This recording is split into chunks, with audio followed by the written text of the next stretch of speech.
მილიონი ლარი მოსამართლის ოჯახს, როგორც ჩანს, ნატანაზღაიძის გმირობა დაუფასებელი არ დარჩა და გაწეული სამსახურისთვის ქართულმა ოცნებამ ის სოლიდურად დაასაჩუქრა. ეს არის მოსამართლე, რომელიც რუსთავი 2-ის საქმის გამხილველი კოლეგიის თავმჯდომარე იყო. მოსამართლე, რომელმაც დარბაზიდან ნელ-ნელა გააძევა ჩვენი იურისტებიც, გენერალური დირექტორიც და ბოლოს მარტო ქიბარ-ხალვაშის ადვოკატის თანდასწრებით დაასრულა საქმის განხილვა. შესაბამისი შედეგით, რა თქმა უნდა, ურთმელეთის გენიალური გადაწყვეტილება მან ძალაში დატოვა და რუსთავი 2 ხალვაშს მიაკუთვნა. რამდენიმე თვეში კი მისმა ძმამ სახელმწიფოსგან 1 მილიონი ლარი მიიღო. გასტუმრებული საბანკო კრედიტის და მიწის სახით. საინტერესოა, როგორია ოფიციალური ვერსია, რით დაიმსახურა ნატანაზღაიძის ოჯახმა ასეთი გულუხვის საჩუქარი. სახელმწიფოსგან მიღებული 1 მილიონი ლარის დამადასტურებელი დოკუმენტები პოსტსკრიპტუმის ხელში აღმოჩნდა. უბრალოდ ყველაზე სახიფათო ჟურნალისტის ხელში. ნოდარ მელაძე, ჩემთან ერთად სტუდიაში. საღამომშვიდობისა, ნოდარ. საღამომშვიდობის, გიორგი.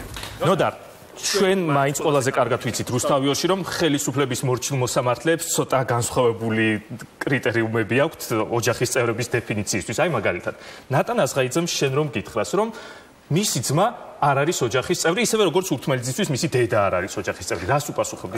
ნატანაზღაიძე ამას ვერ იტყვის, იმიტომ რომ ეს არის ნატანაზღაიძის ქონებრივი დეკლარაცია, სადაც ძმა ზვიად ნაზღაიძე თავად ყავს როგორც ოჯახის წევრი დეკლარაციაში მითითებული და ისინი ზიგზაგის ქუჩაზე თბილისში ერთად ცხოვრობენ, ერთ საცხოვრებელ სახლში. აქედან გამომდინარე, ნატანაზღაიძისთვის ზვიად ნაზღაიძე ოჯახის წევრია და შესაბამისად მათი ქონების ან შემოსავლების შესახებ ინფორმაცია სწორედ ამ დეკლარაციაში უნდა იყოს. არის თუ არა ამ დეკლარაციაში ინფორმაცია იმ მიწის შესახებ, რომლის კომპენსაციადაც ნაზღაიძის ძმამ მიიღო 1 მილიონ ლარად შეფასებული, 9 მილიონად შეფასებული მიწა და პლუს 9 მილიონიანი კრედიტი. გამორჩა ან დაუმალა სახელმწიფოს და საზოგადოებას ნატანაზღაიძემ, თუმცა ფაქტია, რომ მან არ ჩაწერა იმ მიწის შესახებ ინფორმაცია 2016 წლის 28 მაისს, ანუ ბოლოს შევსებულ დეკლარაციაში, არადა აქ ნატანაზღაიძეს ჩამოთვლილი აქვს ყველა ის უძრავი თუ მოძრავი ქონება, რომელსაც მისი ოჯახი ფლობს, მათ შორის მისი ძმის საბანკო ანგარიშებზე არსებული მდგომარეობა. თუმცა 2013 წლიდან მისი ძმის სახელზე რეგისტრირებული მიწის შესახებ ამ ქონებრივ დეკლარაციაში არაფერია ნათქვამი. ერთი სიტყვით რომ გვიპასუხო და შემდეგ ვნახოთ სიუჟეტი. რას ამბობს ხელისუფლება, რატომ გადასცეს მას 1 მილიონი სახელმწიფო ბიუჯეტიდან? ხელისუფლების არგუმენტი არის ასეთი, რომ სტიქიის ზონაში მდებარეობს ეს მიწა, შესაბამისად სტიქიის შედეგად მიყენებული ზარალი აუნაზღაურეს, თუმცა აქ არის მთავარი დეტალი. საკრებულოს მიერ მიღებულ გადაწყვეტილებაში, რომლის თანახმადაც გაიწერა კრიტერიუმები თუ ვინ არის დაზარალებული და როგორ უნდა მოხდეს ზიანის ანაზღაურება, პირდაპირ წერია, რომ დაზარალებულად ითვლება პირი, რომელსაც იქ ქონდა მიწა, ამ მიწაზე ქონდა საცხოვრებელი სახლი ან მეურნეობა და სწორედ ეს დაზიანდა. მხოლოდ მიწის შესახებ აქ საუბარი არ არის. და ნაზღაიძის ძმას მხოლოდ მიწა ჰქონდა. მხოლოდ მიწა.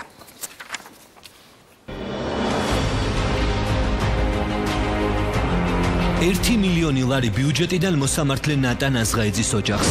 სკანდალური დოკუმენტები პოსტსკრიპტუმის ხელში აღმოჩნდა. თბილისის საკრებულოს 2016 წლის 23 დეკემბრის დადგენილებით ირკვევა, რომ მოსამართლის ოჯახს თბილისის მერიამ თბილისის ცენტრში მეტროსადგურ უნივერსიტეტთან 515,000 ლარად შეფასებული 5,000 კვადრატული მეტრი მიწა 5 დღის წინ გადაუფორმა. 129,000 ლარი მერიამ ნაზღაიძეს ბანკში კრედიტის დასაფარად მისცა.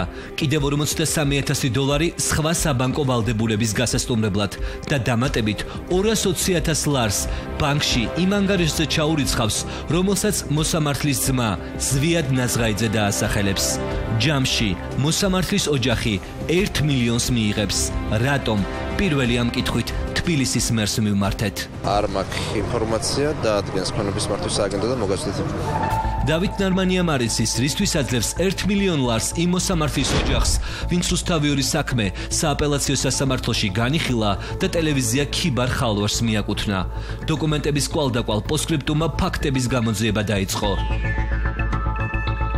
გავარკვიეთ, რომ მოსამართლის ოჯახისათვის 1 მილიონის მიცემა მერიამ გადაწყვიტა, თბილისის მთავრობამ დაამტკიცა, შემდეგ საკრებულოს გადაუგზავნა და საკრებულოს უმრავლესობამაც მწვანე შუქი აუნთო.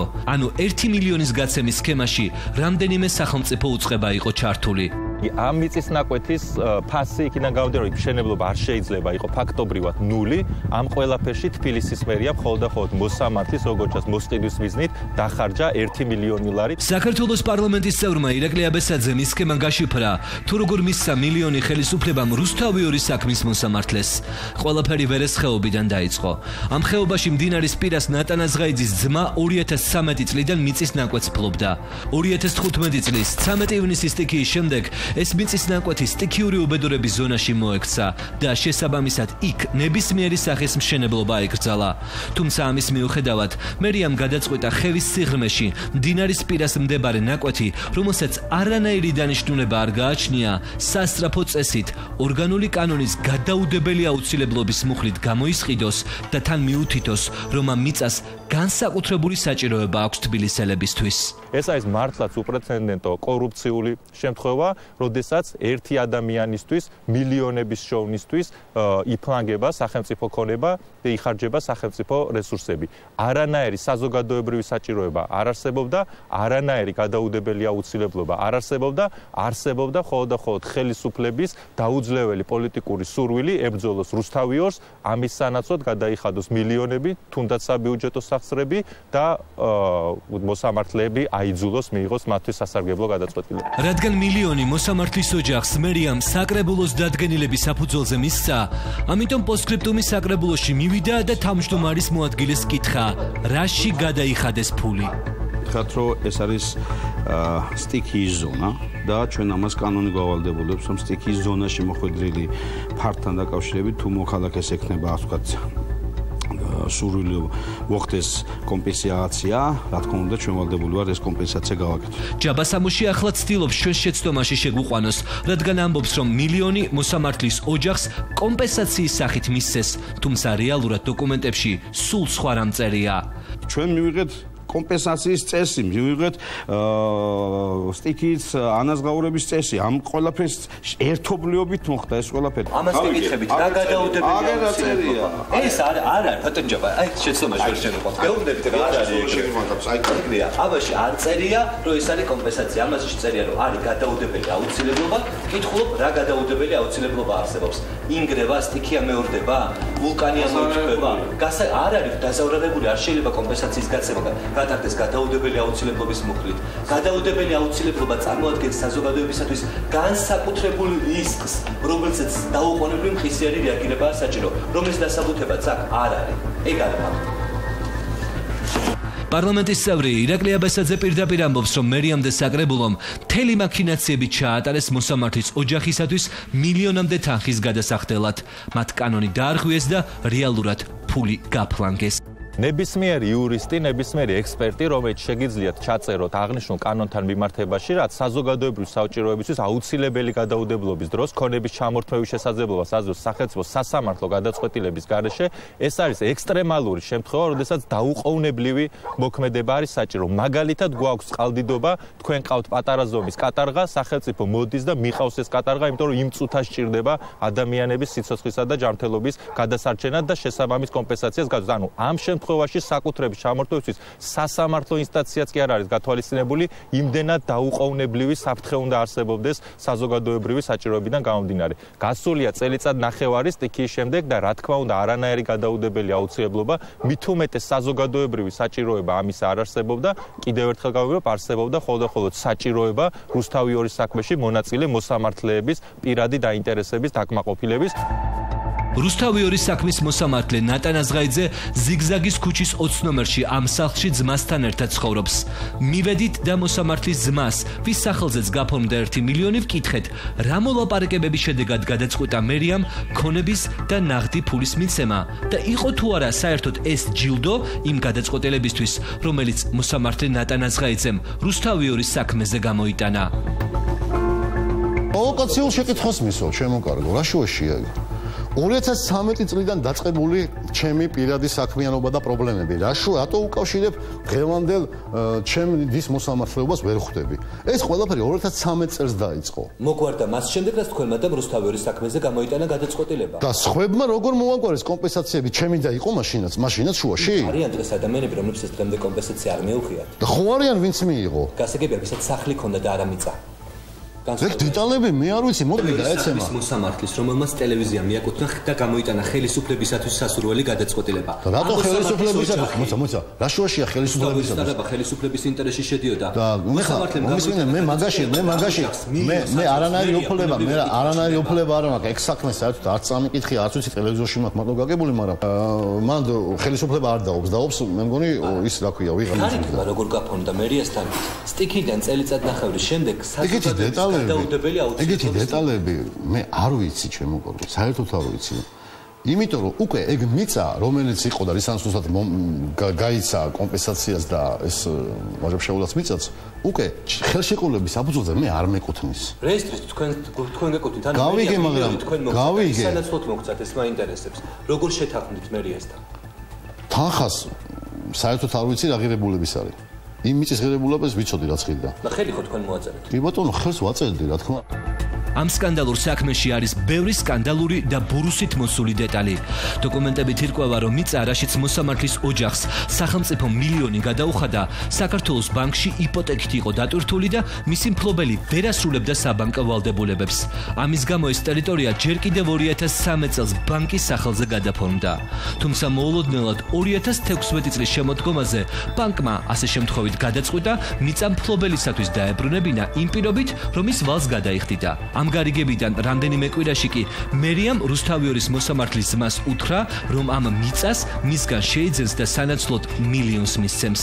ანუ გამოდის, რომ პრაქტიკულად დაკარგული აქტივი მოსამართლის ძმას მერიამ გაუცოცხლა. მიწას, რომელსაც მე ვფლობდი ყიფშიძის 2 ნომერში, ვისგანაც ვიყიდე, ამ პიროვნებამ მე არ შემისულა თავის ვალდებულებები, რაღაც გარკვეულ პერიოდის შემდეგ. ვერ შეასრულა. ამიტომ ჩვენ დავდეთ ხელშეკრულება და ეს მიწა უნდა წაეღო უკან. არ დაუმალია, იპოთეკა ქონდა ამ მიწას. მაგრამ ვალდებულებები ვერ შეასრულა ბანკთან, ამიტომ მოთხარი, მოდი გავჩერდეთ, მე ფულს აღარ მოგცემ, იმიტომ შენ ვეღარ იხდი მაგას. ჩემი ფული დამებრუნე. და შენ წაიღე ეს მიწა და შენ ფული მეკითხე შენ. თქვენ ვერ გიბრუნებდეთ, მანამ ვიდრე თბილისის მერია მას არ გადაურიცხა ეს თანხა, ხომ?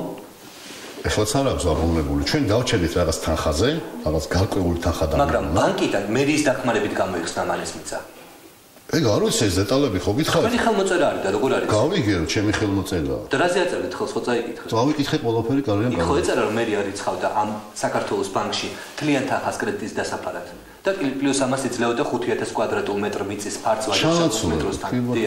ხო იყო ეს მოკლედ. ანუ შესაბამისად ამ მიწის პრობლემები მოგვარდა მას შემდეგ, რაც საქმეში თბილისის მერია ჩაერთო. ხო, ნუ ესე გამოდის რა. ის სანაცვლოდ დათანხმდა მერია. ეგ არ ვიცი, ვაფშე, აი საერთოდ არ ვიცი. აი, წაგაკითხე ხო მესიჯები მე. მოდი მერიაში ამადამ საათზე. ჩემი საქმე რო ყოფილიყო, მაგმესის მომწერდა. მოსამართლე ნატან აზღაიძის ძმა ამბობს, რომ მიწა მასზე მხოლოდ გაფორმებულია. შესაბამისად არ იცის რა გარიგების სანაცვლოდ აძლევს მერია მას 9 მილიონ ნაღდფულს და კიდევ 9 მილიონიან ქონებას. ამიტომ მერიის ქონების მართვის სამსახურის უფროს კითხეთ, თუ მიწის მფლობელი ამბობს, რომ გარიგების დეტალები არ იცოდა, მაშინ ვის შეუთანხმდა მერია? ის არასრულწლოვანია? არა, ეს სრულწლოვანია, თუმცა ამბობს ინტერვიუში, რომ მან არ იცოდა რა შედა. მას ყავდა წარმომადგენელი. კიდევ ერთხელ ვიმეორებ, რომ იურიდიული მხარის შეფასება მიდიოდა, თუმცა ის რომ ხელი მოაწერა ადამიანმა და არ იცოდა ხელს რას აწერდა, ანუ განცხადება, რომელიც მან დაწერა და ხელი მოაწერა, რომ მე თანახმა ვარ, რომ მივიღო ნაწილობრივ ჩემი ქონების სანაცვლოდ ფულადი ანაზღაურება და ნაწილობრივ მივიღო უძრავი ქონება, ну ამის არ ცოდნა, არ ვიცოდი რას ნიშნავს. ვერ მის ის რას ამბობს, მე მაგაზე ეხლა ნუ მომთხოვთ. ნუ დამისვოთ მე კითხვა. არა, ამიტომ კითხეთ პირადად. მე ვერ გეტყვით. მე სიმართლე გითხრათ, არ დამისვია კითხვა სრულწლოვანი მხარისთვის, რომ გაქვთ თუ არა გათვისნობიერებული რაზე ეწერ ხელს. ეს ჩემი ფუნქცია და პრეროგატივა არის. რუსთავიორის გენერალური დირექტორი ამბობს, რომ ამ ჩახლართული სქემიდან სასამართლო სისტემაში კორუფციის უპრეცედენტო ფაქტი იკვეთება. როდესაც დამოუკიდებელი მედიის ხელში ჩაგდების სურვილით შეპყრობილი ხელისუფლება დგამს ყველა ნაბიჯს რუსთავიორის წინააღმდეგ ყველას და ყველაფრის მოსასყიდად. ეს არის კორუფციის ფაქტი, კატასტროფულად მძიმე ფაქტი, მართალი გითხრათ მოულოდნელია ჩემთვის, იმიტომ რომ მეგონა მაინც რომ ქალბატონმა ნაზღაიძემ ეს ყველაფერი გააკეთა სხვა სარგებლის გამო, ანუ მოსამართლედ უვადოდ დანიშნვის სანაცვლოდ, აღმოჩნდა რომ მან დაახლოებით მილიონამდე ქრთა მიაიღო. სწორედ მან, იმიტომ რომ მან შეასრულა სარგებელიც მან ნახა, იმიტომ რომ მისმა ოჯახის წევრმა, თან დეკლარირებულად მისმა ოჯახის წევრმა, რომელიც მასთან ერთად ცხოვრობს, მიიღო ეს თანხა სარგებელში და თავისთავად ცხადია, რომ ჩვენ აღარც გვაინტერესებს უკვე იქ როგორ მოხდა ამ თანხის განაწილება და სად წავიდა და ვის ანგარიშებზე დაილეკა. ეს არის ღიად გაცხადებული კორუფცია, რომელშიც ჩართული არის თბილისის საკრებულო, რომელშიც ჩართული არიან მერიის სამსახურები და მეორეს მხრივ ქრთამის ამღები არის მოსამართლე. ეს არის სახელმწიფოს მხრიდან ქრთამის გადახდა მოსამართლისთვის, ხაზს უსვამს სახელმწიფოს მხრიდან, სახელმწიფოს სახსრებით. ბიზნესმენში მაინც კი არ ქნა საკუთარი ჯიბიდან ამოეყო ფული და მისთვის მიეცა. სახელმწიფოს სახსრებით გადაუხადა მას ქრთამი იმსაც, რომ რუსთაველის საქმე ესე გადაწყვეტილიყო. ნოდარ სიუჟეტიდან რა თქმა უნდა ბევრი კითხვა ჩნდება, მაგრამ თუნდაც ერთ-ერთზე რომ გავამახვილოთ ყურადღება. ის მიწა, რომელიც კომპენსაციად მიიღო ნატან აზღაიძის ძმამ, რამდენად ფასეული არ გულისხმობ ფულადი თვალსაზრისით, რა შეიძლება ამ მიწაზე გაკეთდეს? გიორგი, სიმბოლურია ის მიწა მდებარეობს აქ-რუსთაველის სათავო ოფისთან სანდროელის 5 ნომერში და ეს არის ერთ-ერთი ყველაზე ინტენსიური განაშენიანების ზონა, ანუ სადაც შენდება ძალიან ბევრი корпуსი. შესაბამისად, ამ მიწას გააჩნია მაღალი ღირებულება საინვესტიციო თვალსაზრისით, იმიტომ რომ იქ შეიძლება ააშენო მრავალსართულიანი корпуსი და ამ მიწაზე რომელიც ქონდა ნახაზისმა, იქ უკვე აკრძალულია. იქ აკრძალული იყო ბუნებრივი ამშენებლობა. ჩვენ ეს დოკუმენტაცია, რომელიც მტკიცდება, რომ ნაზღაიძის ოჯახმა მიიღო 1 მილიონი, მოვიპოვეთ გუშინ. შესაბამისად, როდესაც არის შაბათი ან კვირა რთულია სახელმწიფო უწყებებიდან რაიმე სახის ინფორმაციის გამოთხოვა. თუმცა, როდესაც მერიის ვებგვერდზე გადავამოწმეთ საკადასტრო კოდით, ვის ჰქონდა ინტერესი ამ მიწასთან დაკავშირებით, აღმოჩნდა, რომ მანამდე მერიას მიმართეს კონკრეტულმა დეველოპერებმა ზუსტად ამ ტერიტორიაზე, რომელიც ახლა ნაზღაიძის ძმას მისცეს და გამოთქვეს სურვილი, რომ იქ აეშენებინათ корпуსი ან სხვა ინფრასტრუქტურული პროექტი განახორციელებინათ. თუმცა მერია მათ უთხრა უარი იმ მოტივით, რომ იმ მიწის ქვევით გადის მეტროსადგურის მოსაბრუნებელი გვირაბი. თუმცა ის შენებლობა არ შეიძლება. არ შეიძლება, თუმცა ის რაც აკრძალული აღმოჩნდა სხვა დეველოპერებისთვის, დასაშვებული აღმოჩნდა ამ შემთხვევაში ნაზღაიძისთვის, იქ უბრალოდ დათქმა ჩაიდო, რომ ამ 5000 კვადრატული მეტრიდან 1200-ზე მოხდება განაშენიანება და დანარჩენი დარჩება როგორც სარეკრეაციო ზონა. ანუ მას მისცეს მშენებლობის უფლება, იქ წერია, რომ ანუ უშუალოდ პროექტი დამტკიცებული არ არის და მშენებლობის უფლება არ არსებობს, მაგრამ წერია, რომ 1200 კვადრატული განკუთვნილია განაშენიანებისთვის, რაც ბუნებრივია პროექტის ჩაშვების შემთხვევაში გულისხმობს ამ ტერიტორიის განაშენიანებას. ნაზღაიძის მისთვის ალბათ მეტრო ცოტა სხვაგან და ცოტა გვერდით მოუხევს იმისათვის, რომ მას ხელი არ შეეშალოს.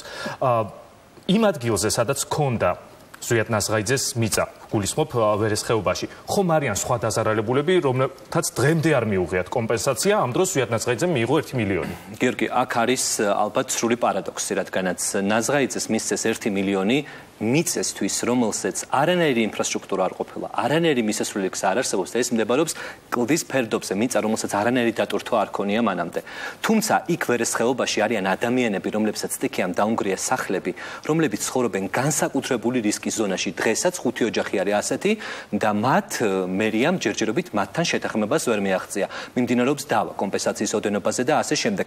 დღეს ჩვენ როდესაც ჩავწერეთ საკრებულოს წევრები, პარლამენტის წევრები, პოლიტიკოსები, ისინი სწორედ ამას ამბობენ, რომ როდესაც შენ ყავს ადამიანები და ოჯახები, რომლებიც ცხოვრობენ განსაკუთრებით საშიშ საცხოვრებელ პირობებში და მათ არ აკმაყოფილებს სხვადასხვა ბიუროკრატიული სტანდარტების გამო და ცარიელ მიწაში ადამიანს აძლევს მილიონს, ბუნებრივია ეს აჩენს კითხვებს, რომ იქ შესაძლოა იყოს კორუფცია. დღეს სხვათა შორის ევროპელი საქართველოს ერთ-ერთი ლიდერი ელენე ხოშტარი მისული იყო კიდევაც იმ ოჯახებთან, კიდევ ერთხელ გაესაუბრა და აღმოჩინა, რომ პრობლემა ისევ დღის წესრიგში ახლა ჩვენ შეგვიძლია ამ კომენტარებს მოусმინოთ.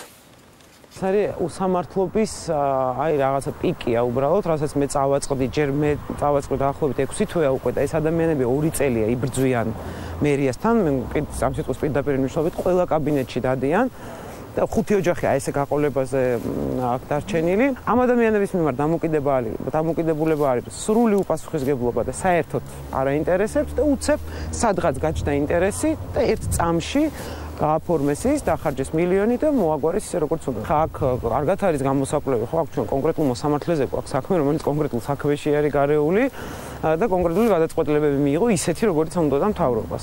ამიტომ, რა თქმა უნდა, ვისაც ჩვენ ხედავთ, წლები იჭიმება ადამიანების სათხოვარი და უცებ ერთ წუთში ხდება ვიღაც ადამიანის მილიონით მოგვარება, ну, ძალიან სერიოზული. ეს კორუფცია ეს არ არის აქ საუბარი, ეს არის სახელმწიფოს მიერ სასამართლო სისტემის უბრალოდ გარყუნა. მიუხედავად იმისა, რომ ბევრი გაკეთდა სტიქიური დაზარალებულებისთვის, დღესაც არსებობენ ოჯახი, მე მარტო 5 ოჯახი ვიცი, ვისაც არავითარი ანაზღაურება არ მიუღია და უამრავჯერ მიმართეს მერიას, მაგრამ დღესაც პასუხები არ აქვს. ასეთ ვითარებაში, როდესაც ასეთი ადამიანები არსებობენ, საკრებულოს გასულ წელს მიღებული ეს განკარგულება, ანაზღაურება, ქონების შეცვლა, მიწის გადაცვლა, სტიქიურ ზონაში რომელი მიწას მოხდა, იმის ნაცვლად სხვა მიწის მიცემა და ისევ ფულადი ანაზღაურება, ესეთი შემთხვევა, ეს კონკრეტული შემთხვევა, რა თქმა უნდა, აჩენს ეჭვის საფუძველს, კორუფციული გარიგების საფუძველს, რადგან არსებობენ ადამიანები, ვისაც ესეთი ტიპის ანაზღაურება არ მიუღიათ მერიისგან და საკრებულოსგან. ეს არის ენით აღწერილი კორუფციული სქემა, პოლიტიკური კორუფციული სქემა, რომლის სათავეში ბუნებრივია დგას მხოლოდ და მხოლოდ ქართული ოცნების და ივანიშვილის ინტერესი. ბიზინა ივანიშვილი თავის ჯიბიდანაც კი არ იხდის ფულს ამ პოლიტიკური კორუფციის, ასე თქო, სისულელში მოსაყვანად და ნარმანიას აკეთებიებს იმდენად წარმოუდგენელ, ასე თქვა, ქმედებებს, რომ ადრე თუ გვიან ძალიან არ მიდე ამის თქვა, მაგრამ მოუწევს ბატონ ნარმანიას პასუხისგება. წარმოუდგენელია მილიონი ლარი ბიუჯეტიდან უბრალოდ მოისროლო ისე, რომ გავიგეთ ეხლა ჩვენ თურმე რუსთავი ორი ყოფილა ყველაფრის ასე თქვათ მოტივი. მოტივაცია რატომაც გააკეთა ბატონმა ნარმანიას უწყებამ არის რუსთავი ორი და ბატონი ზვიადა ნაზღაიძე კი არ არის მნიშვნელოვანი. ბატონი ზვიადა ნაზღაიძეს და ნატო ნაზღაიძე აღმოჩნდა ძალიან მნიშვნელოვანი ფიგურა. ნოდარ შაბათკვირა დასრულებულია ფაქტობრივად, ხვალ ორ შაბათია, რაც ნიშნავს, რომ დოკუმენტები ამ საქმის უფრო გასარკვევად ხელმისაწვდომი უნდა გახდეს წესი. ჩვენთან ინტერვიუს დროს ნატალია ნაზღაიძის ძმამ განაცხადა, რომ ეს მიწა არის გაფორმებული მის სახელზე და ეს მილიონიც გაფორმდა მის სახელზე, თუმცა რეალურად ეს ყველაფერი ეკუთვნის სხვა ადამიანს და არსებობს მასსა და მესამე პირს შორის გაფორმებული შეთანხმება. ჩვენ როდესაც მას ვთხოვეთ, რომ ეჩვენებინა ჩვენთვის ამ შეთანხმების დამადასტურებელი დოკუმენტი, მან გვიპასუხა, რომ ორ პირს შორის გაფორმებული ხელშეკრულების ორივე ასლი ინახება მეორე პირთან. და ის რამდენიმე დღეში წარმოადგენს ამ დოკუმენტაციას, რითაც შეეცდება დაამტკიცოს, რომ ეს მიწა თავიდან ბოლომდე მისი საკუთრება არ არის. ყოველ შემთხვევაში ჩვენ ველოდებით ამ და კიდევ სხვა ოფიციალურ დოკუმენტებს, რომელიც ამ ბურუსით მოწოლ ისტორიას იმედია ნათელს მოფენს. და ეს ყველაფერი კიდევ უფრო ჩახლართულს ხდის ამ ისტორიას. დიდი მადლობა, ნოდარ მელაძე იყო ჩემთან ერთად სტუდიაში. სააპელაციო სასამართლომ ხელისუფლების დაკვეთა შეასრულა და შესაბამისადაც დაჯილდოვდა. ახლა ჯერი უზენაეს სასამართლოზეა. რუსთავი ორის საქმეს ბოლო ინსტანცია